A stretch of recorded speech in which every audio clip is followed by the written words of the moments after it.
সবাই বলে না একটা মেয়ে খারাপ হওয়ার পেছনে একটা ছেলের হাত থাকে।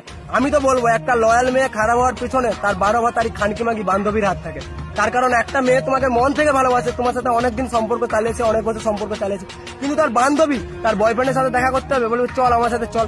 যে বলবে আমার বয়ফ্রেন্ডের সাথে যে ছেলেটা এসেছিল ওর সাথে প্রেম করবি, আমার একটা বন্ধু আছে তার সাথে প্রেম করবি, আমার এর সাথে প্রেম করবি, আমার বাবার সাথে প্রেম করবি, সব সময় তাকে অ্যাপ্রোচ করতেই থাকে। বলবে আমি তো 4 জনের সাথে চলে যাচ্ছি, কোথায় কিছু হচ্ছে না। আরে তোর বয়ফ্রেন্ড কিছু জানতেই পারবে না, দুদিন কথা বলে দেখ, যদি না ভালো লাগে কথা বলতে হবে না। তোর বয়ফ্রেন্ডকে কে বলতে যাচ্ছে, তোর বয়ফ্রেন্ডের ঘর তো অনেক দূরে, সে তো জানতেই পারবে না।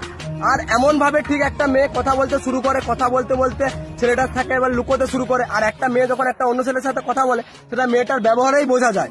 বাট মেয়েদের বুদ্ধি আটুতে থাকে, এমন এমন কাজ করে, ছেলেকে ব্লক করে ফোন করবে, ফোন করে বলবে যে বাবা ফোন করছিল, রাত 12টার সময় বলবে যে মাসি ফোন করেছিল, তাই অন্য করে ব্যস্ত ছিল। যে ছেলেটার কাছেও মেয়েটা ধীরে ধীরে খারাপ হয়ে যায়, যে ওই মেয়েটা আবার সেই যেই ছেলেটাকে ভালোবাসতে হবে সেই ছেলেটাকেই শত্রু ভাবতে শুরু করে, কারণ সেই ছেলেটাই ওকে এবার প্রত্যেকটা জিনিসে বাধা দিতে, সন্দেহ করতে শুরু করে। দিয়ে ওই মেয়েটা এবার অন্য একটা ছেলের সাথে যখন দেখা করে যখন ওর সাথে কিছু শারীরিক কিছু করে নেয়, করার পর তখন মেয়েটা আগের যে ছেলেটাকে ভালোবাসতো তার সাথে ব্রেকআপ করতে চায়।